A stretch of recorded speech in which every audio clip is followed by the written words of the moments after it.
the copper services had ballooned up to over $1 million a month. They had initially started out at, I think, about 120,000, and the provider didn't want people on those services. They had been on their contracts, they were off their term, and it was over $1 million a month for the services. So we came in, audited everything, got that visibility into it, moved them over to an aggregator, and we were able to bring their pricing back down to under $20,000 a month. Wow. By doing that. I know.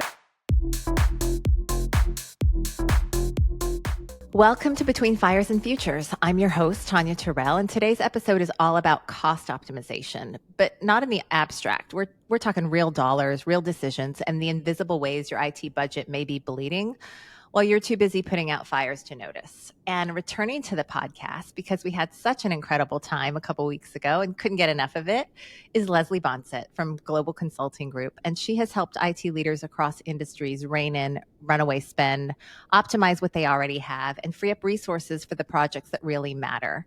When we first spoke a couple months ago, one of the things that really struck me with what you shared that I thought was super relevant to our audience and really something that our tech leaders need to hear is that when IT leaders think they don't have budget for a tech initiative, you can actually get in there and find them that budget. And that really landed with me, which is why I wanted to have you back on the show to talk about exactly this. So, for those of you out there who've ever said we don't have the budget for that, while overspend quietly drains your resources, this conversation's for you. So welcome back, Leslie.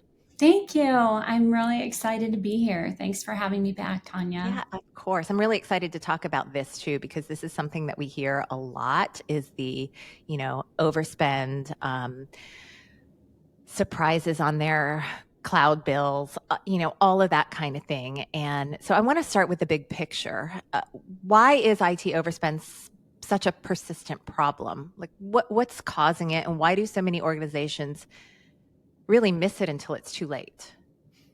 Well, I think we've talked about, it's perfect for the show that, we're talking about fires and firefighting. And I think that our wonderful folks in the IT industry spend a lot of their time fighting fires. Yes. And because they're doing that, I think that if there is a stable environment, that environment is left in place and allowed to just continue to function. And there's some lost sight, I think, in what might be going on in those environments from a contractual perspective and a billing perspective.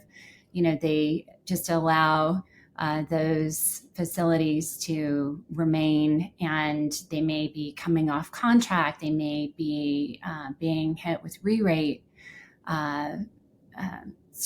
With re-rate pricing from the providers and the suppliers out there. So there is a lot of overspend that can happen from that in a stable environment, but also in some of our newer cloud environments, they can go in at a lower level and then they just grow and grow, and they call it the sprawl or the crawl of the cloud environment, and they can wind up spending more than they ever expected to. So there's a lot of different ways that overspend can happen in IT, and our team has been able to come in and create some walls so that those overspend situations don't happen. Yeah, that's great because, I think what's really striking is how often when we're talking to IT leaders, they know that there's waste, but they just feel too swamped or overwhelmed or busy to really chase it down. And in that gap, it just compounds. So I can see how without visibility into what's being spent and why budgets drift off course. And I'm sure it's not a single bad decision. I mean, it's just like in our own lives when we overspend, it's typically not a single bad decision, but it's death by 1,000 cuts, right? Like a license here. That's exactly. Yeah, that is a really good way to put it, the death by 1,000 cuts, because it's just the little bit here and the little bit there that the decision is to ignore it at the time because there's something that's much more important to Right. take on. Yeah. And a lot of the IT teams don't have the headcount to just have someone sitting there watching over that and managing that. So we've been able to find a way to have that visibility, to get on top of it with procurement and keep it under control and keep Yeah. those costs down, because it can become a runaway budget in no time. Yeah. I can And we see how that all would know happen. that that's what, in IT, you really don't want your CFO trying to understand why you're so over budget, you Right. know? Yeah. Yeah. And let's talk a little bit about firefighting because it definitely contributes to that budget bleed. Um, what does that look like in practice? And, how does it impact long-term strategy? So, firefighting could be a service that has been installed for decades, or years, and it has been stable. We don't even know it's being paid anymore. It's been in Hmm. procurement so long. And all of a sudden, it starts getting re rated because the suppliers don't want to provide copper services anymore. And it goes, I mean, it may not even be recognized in the Hmm. first quarter that it happens, but it goes from $3,000 a month to $60,000 a month. It is amazing the things that we've seen, that they are Wow. really just budget blowers. Yeah. That sounds painful. Sounds Yeah. really painful. Yeah. Yeah. And, talk to me a little bit about shifting from firefighting to governance. So, when I think about firefighting, it's, it feels urgent, but actually it's draining the oxygen from the long-term planning. It's like bailing water out of a boat without fixing the leak. And that's, I kind of get that visual when I think about leaders in reactive mode that can't step back to analyze the spend. So I love that you offer this service. So talk to me a little bit about like the shifting from firefighting to governance and really like fixing that hole in the boat instead of endlessly bailing water. Yeah, really getting that visibility that you mentioned is where it starts. I mean, it's really just a few steps that we do. We get in there, get that visibility. Some of the tools that we offer can do that very quickly. We've analyzed 25,000 lines of data before to get that visibility and really break it down into a smaller scope of inventory, if you will, to look at and audit, and then make some decisions about what can be done to plug the holes in the dam. And once that is completed, then we can look at the financials, see how those financials are being impacted, and redirect that money and start planning for the Mhm. future and bringing that money to things like AI facilities that can be in place for a long haul, as the networks grow, security, anything that we might need to point it to for Mhm. future.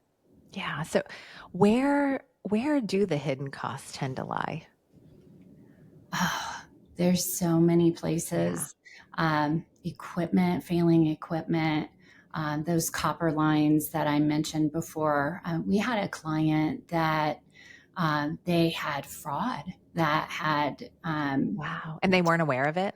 and well, they didn't understand what it was. It was Wow. international fraud that was in the voice on their network. It was able to come about because they had a port on one of their devices that was kind of open, Mhm. and it was a bug in the system, and they were able to shut it. But they it was $350,000 of international voice fraud that took place. Wow. And we were able to jump in, look at their contracts, find a loophole, help the supplier to understand what had taken place, help the supplier to prosecute and go try and catch the people that had done this. And in the loophole in the contract, we were able to get them all of their money back. Oh, that's lucky. Yeah, Lucky, and then lucky we they were had you to find that and well, yeah, do I that mean, on it their was really behalf. fortunate that we all came together at that time and we were able to find a resolution and then redirect that money to other things in the organization that Yeah. were new technologies that could help in the long run. Yeah, that's great. I love that.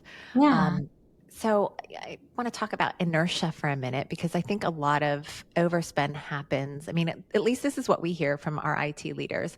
Happens not necessarily because of bad decisions, but because nothing changes. Mhm. And that's like goes to your point also about, the services get bloated, licenses, all of that. So what keeps companies stuck with, outdated or bloated services? Well, I think that, there are a couple of things that happen.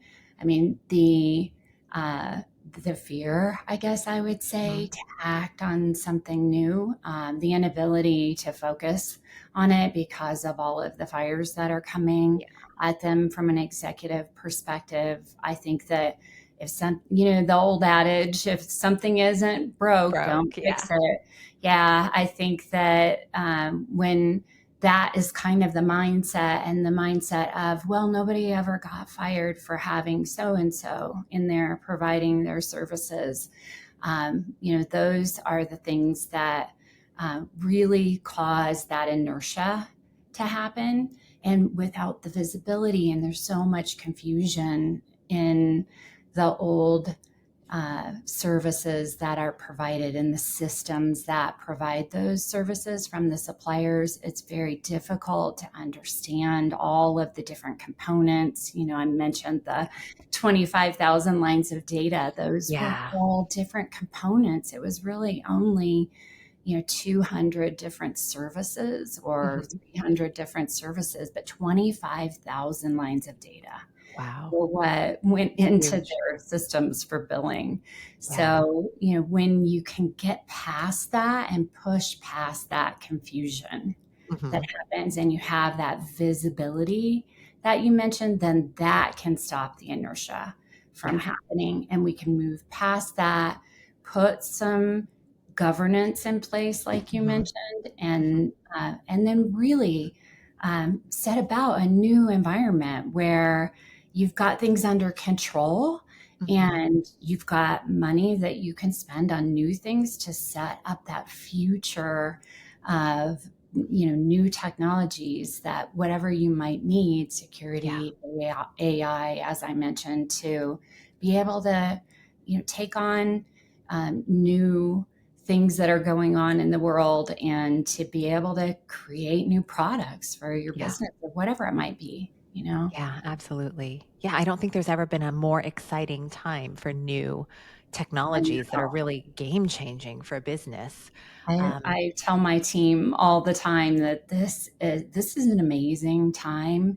It's yes. really a time that this needs to take place for Hmm. our clients, that we need to get control of the spend and start to focus on the future. And Yes. I really do think that now is the time to do it. Yeah, yeah, I agree. And, one thing I hear from our IT leader audience is the pain of making a change, or just feeling like they don't have the time to change vendors. But the truth is, the longer you wait, the more you're paying for tech that just is no longer aligned with your current reality or your current strategy. And yes, change costs something, but staying stuck costs more. And I love that you provide this service where they can really get in and see where is the overspend and pull from the like reclaim those resources to deploy for the future. Yeah, I mean, there's a couple of things that you touched on there that I am really proud of for our team, and one is that making that change that is difficult and can cause some overspend to happen if you can't do it well or quickly, or you Mhm. don't have the resources to assign to it and you're worried about that. Our team brings that to the table. That's what we can automate, and we can bring the resources to make that change as fluid and easy as possible. Mhm. But then the other thing that you mentioned was that those services go up over time anyway. Yes. Wouldn't you rather put that money into something new that's really going to make your business do better, rather than to put that money into something that is old, like old technology that you really don't want anymore? Why would you pay more for that? Right. And that's what we're having to do nowadays, is move from that, because no one wants to supply that anymore either. It Right. costs a lot to maintain those old services. So they're raising those prices because the cost to maintain is going up, and they don't want you on it anyway. They want you to move to something new. And there are new technologies that are more exciting and Mhm. more flexible and easier to adapt, with some of the other security things that need to go on, and AI, as I mentioned, in our environments. So, and cloud services Yeah. and shared environments, those are things that they're coming definitely. Yeah. Yeah, I think a lot of IT leaders, are maybe initially resistant, um, because they think it requires a giant transformation plan, right? So, what would you say to a CIO who knows there's a problem but maybe doesn't know where to start? I think that we can give them the roadmap to start. Mhm. And that initial step that I mentioned before, where you really just get in there and get visibility, we can jump in and do that and have it quickly, Mhm. so that it will be visible that there is a problem, Mhm. and that there is overspend. And then we can resolve those issues quickly. And once that happens, we can put that governance in place to keep that clean, so that there's no further worry about those over expenditures, and more focus can be placed on the future and the things they want to implement. And I think that can all be set up, and we have set that up for others in a way that you can build, and the future can be built from the base that is out there and the base of the past. If we can make sure that it is clean and it is prepared for Mhm. a future to be built from it. Yeah. Yeah, and how do you prioritize what to tackle first? Because we mentioned, it is death by a thousand cuts. So how do you know what to approach first? Because Yeah, that's a really good you can't solve question. everything all at once. Yeah, you can't solve everything all at once. And really, what we tend to do is we come in, and there's some quick things that you can fix, pretty easily. So those are usually the things we would focus on first. Or if there's something that is really large, like a $350,000 Yeah. fraud issue, that's something that we would probably really focus on and work in conjunction with other little quick hitters that might be able to come in more quickly. And when I mention that, a lot of times it is, hey, your expenses on these old copper services can be reduced to less than half of what you spend today if you just move those over to an aggregation provider, and they are providing those services for you. There's usually no paperwork that has to be signed for a contract for a long term. There's usually just a letter of authorization or letter of agency that has to be signed for those services. So it's really quick. And actually, we had one that the copper services had ballooned up to over $1 million a month. They had Oh my initially God. started out at, I think, about 120,000, and the provider didn't want people on those services. They had been on their contracts, they were off their term, and it was over $1 million a month for the Wow. services. So we came in, audited everything, got that visibility into it, moved them over to an aggregator, and we were able to bring their pricing back down to under $20,000 a month by Wow. doing that. I know it's kind of so Like shocking. mind-blowing. Yes, it really is. I know. I've looked at the numbers, and if you look at it over 3 years, it looks like, wow, we saved them $36 million, Oh my and gosh. I mean, it's just kind of shocking Yeah. that even took place. But yeah, I mean, those are the kinds of things, like we would focus on something like that really quickly, and try and set that up so Yeah. that it would be a big win for the organization. So Yeah. I mean, it's yeah, those are insane the to kinds of me. things that we would focus Yeah. on first. Just insane to me how an organization could allow it to balloon to that when 20K a month is possible. That's just, wow. I mean, these stories are so helpful too. It really just kind of, brings down to earth, like what actually happens. Because never in a million years did I think that a spend could grow, balloon out that high and Oh, could be cut yeah. to Oh, 20K. Like that's just, Tanya, it's it mind blowing. It's happens shocking. all the time. It happens all the time. Wow. And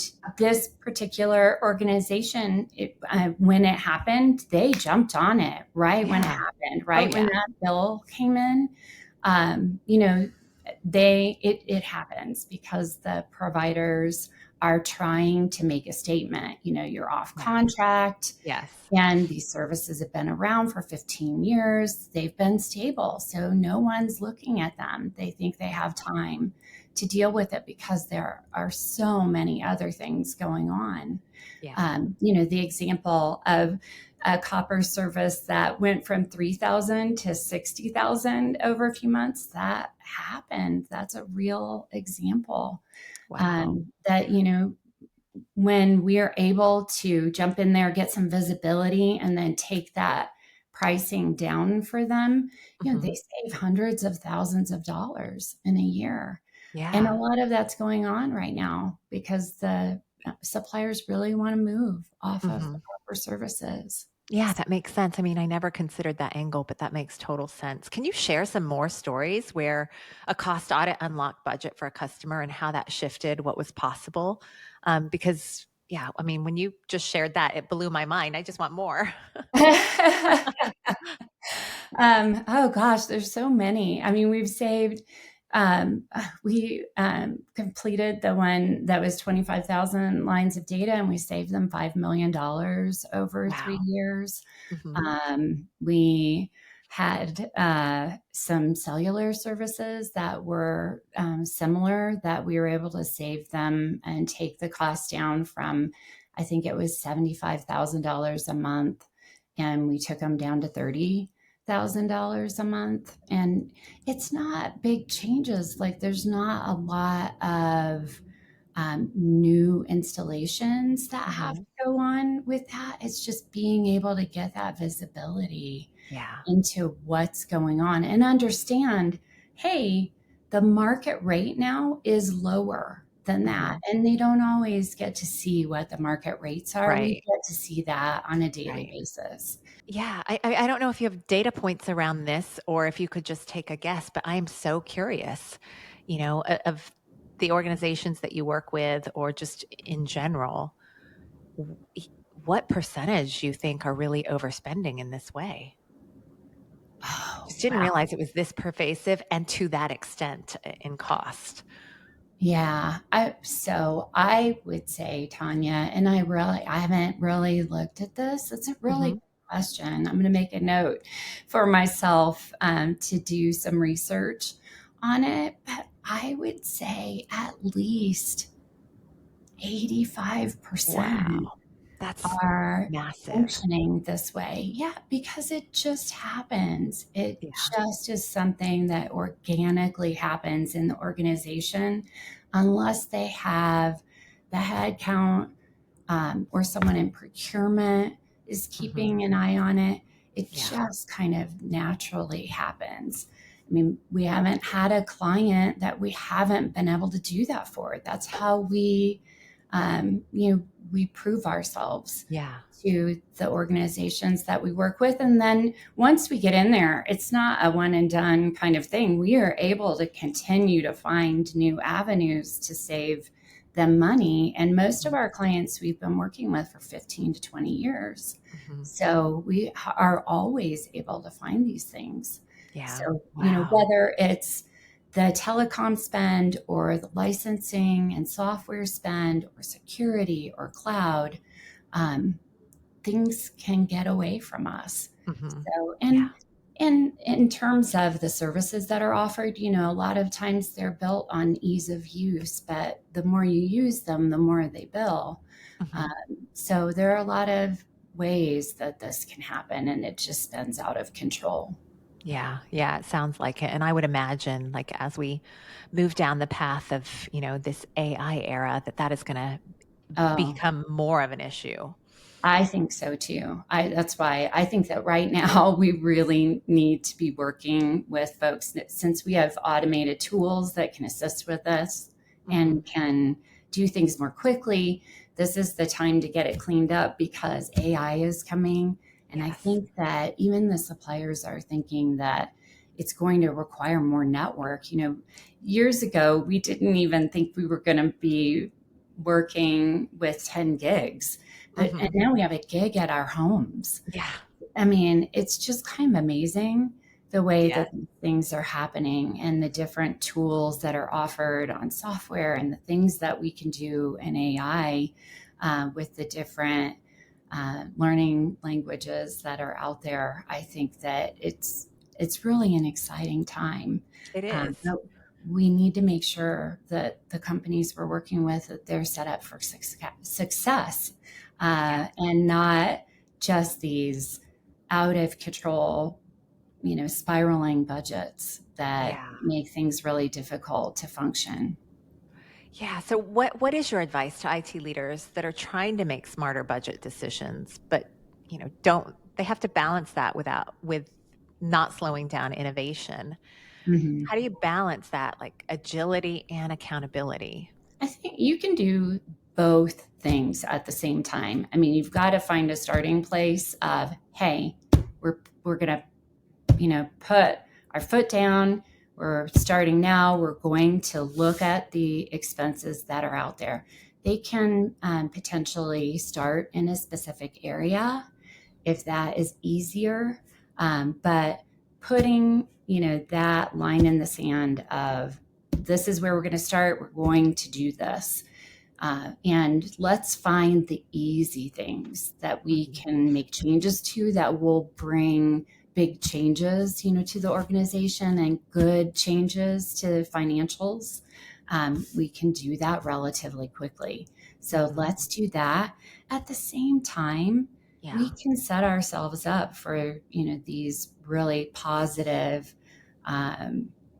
agile moves into the future where we can implement AI. We can implement, new tools that with software providers that will set us up so that we can be in the right place to grow. And one of the other things that I haven't mentioned very much is security. Security is going to be really, really important as we're making these steps. So taking that budget and pushing it toward those new areas of security and cloud and AI it's possible. And it is possible while we also cut the costs on the other services that are provided. And a lot of times you can do that in a contract with suppliers that you already use. And you can move that money from one place to another. We've been involved in negotiating several of those kinds of opportunities. So I would just tell them, it's possible. We've done it. And you just need to make the choice to get started. Yeah, Yeah, that's great. And I'm curious because this is probably one of the most valuable services, I think, an IT leader in our community, certainly, because we just hear it all the time about budgets being squeezed and not being able to find the budget and having, all of these initiatives kind of in a holding pattern. Um, so I'm curious, an engagement with you with GCG, what does that look like if an IT leader wanted to go down that path and, has big plans, a big vision for any sort of tech initiative in their company, but just can't find the budget to do that? Sure, I love that. Whenever anybody says they have big plans or a vision, I'm always like, I'm all in. I want to hear all about it. I love strategy, but when GCG gets involved, typically the way that it looks is we would get an NDA signed and some letters of authorization signed. So we would need either the whoever can sign those. We would need them involved. Usually it involves legal. Many times it involves procurement. So they would need to be able to get us engaged with the right people that can communicate with us about those divisions of their business. And then once we get engaged with those folks, we would report back to them on any findings that we have. And we would report back on a regular basis, and we would make recommendations to them for any cost cutting measures that we find that might be able to take place.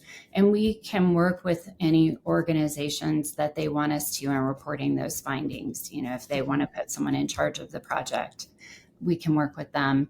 And typically when we get involved, if it's a project that we can partner with suppliers on, and we can give you recommendations for the suppliers that we have partnerships with, then we might be able to get funding back into our organization, or to say that in a simpler way, we may be able to be paid by that organization for being a distributor of their services. Now, because we do that, we make sure that we are agnostic, and we've got over 1,000 providers. I think it was said in a conference I was in last week that there are 14,000 services that are offered that we can be agnostic and offer to our clients.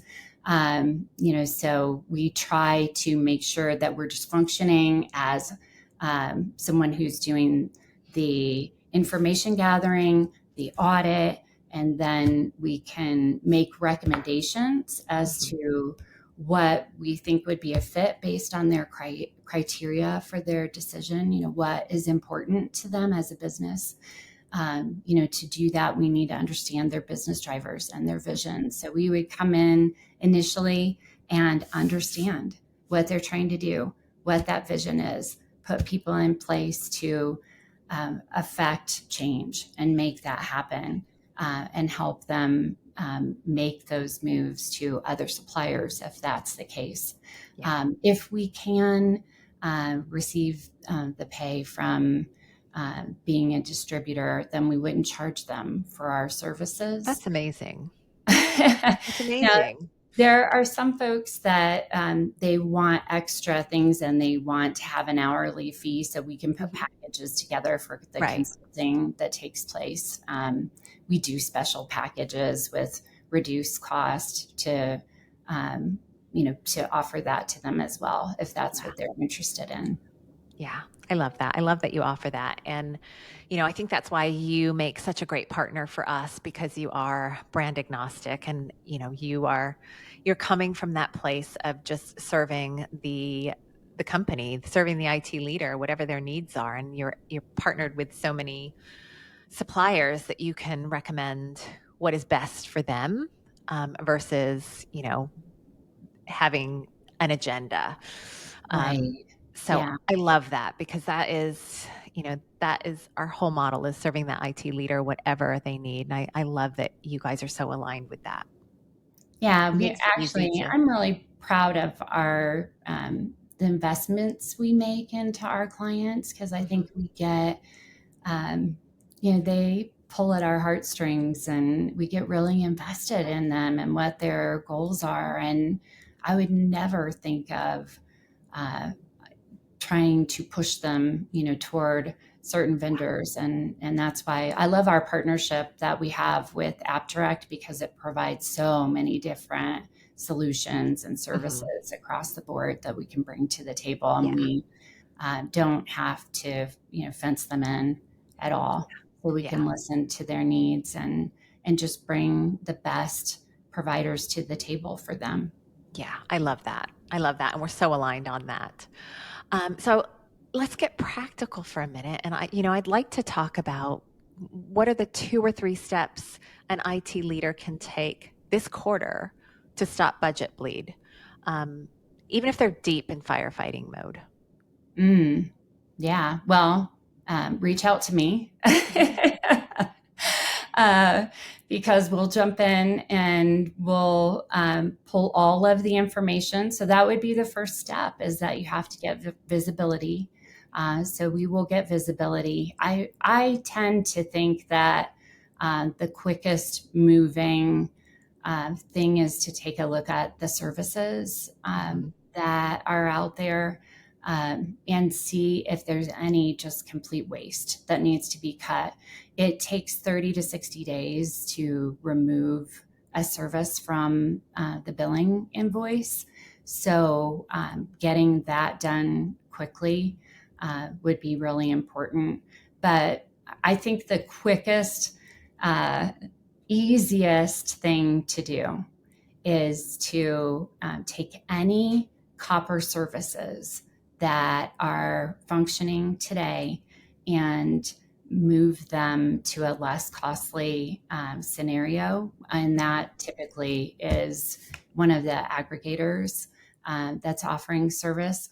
Also, moving those plain old telephone lines Mhm. to a new digital service or a wireless service Mhm. would significantly cut costs in many cases. So, as long as, if there is a baseline that, if they have enough lines, then it's most likely that it would be less costly Yeah. to move those services as well. But those Yeah. are probably the quickest things that we could do. That's great. That's so helpful. And I just, this is just so relevant to what we're hearing sort of across the board, right? Like times are uncertain. There's this big push for AI. Costs are skyrocketing. Budgets are tightening. And so, and honestly, today, like first of all, Leslie, thank you so much for sharing these stories because I didn't have. I mean, I knew that you guys help with optimization and cutting costs, and I knew that that you can get in to an organization and find budget for initiatives in the overspend. But I had no idea that it was as pervasive, like 85% of companies, and it sounds like 100% of the ones that you work with, um, and to the degree of, like you mentioned, $1 million a month or $350,000 or, you know, 5 million over 3 years. These are not small numbers. No, yeah, it is. I mean, that's a really good word. It's pervasive. Yeah. Um, it's really scary. Yeah. If I owned a company or I was shareholder in a company, I wouldn't want to have this happening to my organization. Yeah. I would definitely want to find a way to get rid of those cuts that, those 1,000 cuts that are happening that Yeah. you mentioned. And we've been able to help some organizations with that. And I'm really proud of the work we've been able to do. So, Yes. Yeah. I'm really excited. We just recorded with Joel, who's the founder of GCG and datacenters.com. And I'm so excited about this partnership because now when we hear this with the IT leaders that we're interacting with every day, all day, it's so great that we can partner them with you to address this, because this is something that we're hearing a lot. And now I see why. I think my eyes are really open to just the massive dollar signs that we're talking about here. Yeah, it really is. It's a huge expense out there for lots of organizations. Yeah. So we're happy to help them to recover those funds so they can place them elsewhere. Yeah, Yeah. I'm sure people listening to this will want to find you, and we'll definitely guide them there. But I'm really excited about this partnership because this is something we hear a lot, and so to be able to partner with you and send these IT leaders your way, and knowing that they're in such great hands, and you're going to help them with this, is really, really exciting. I mean, that's why we do what we do. Oh, thank you. We're so happy to be partnered with you and involved and have this relationship, and for Joel to have that as well. We're really excited about the clients that you have, and just the energy, that you bring to the business. It really is something that we're enjoying. So we really appreciate that, Tonya. Yeah, same. I feel so aligned to all, to you, Lara, April, Joel. We're going to announce the partnership next week. So really, really Oh, excited that's about that. great. Yeah. Yay. Yes. Well, Leslie, thank you again for just bringing so much actionable truth and wisdom today. My mind is really blown. And also for naming what so many IT leaders feel, but maybe don't have time to face. And that when you're constantly firefighting, it's easy to lose sight of where the budget is bleeding, and even harder to find a way out. So I'm grateful that you offer this service. I know that we're going to be matching our IT leaders who are struggling with this to you. But you reminded us we don't have to have it all figured out to take the first step. We just have to pause, get curious, and be willing to look under the hood. And it just sounds like there are, so many surprises under the hood. So if you're listening and you're ready to stop the budget bleed, head to GCG's cost optimization page at technologymatch.com. I'll also link it in the show notes. And you can also follow Leslie Bonsett on LinkedIn. I'll link that in the show notes as well. But the takeaway here is you don't need a perfect plan to take back control. You just need a partner who's done this before and who's ready to meet you where you are. And the incredible humans at GCG do exactly that. Thank you, Tonya. Thank you, We really Leslie. appreciate it.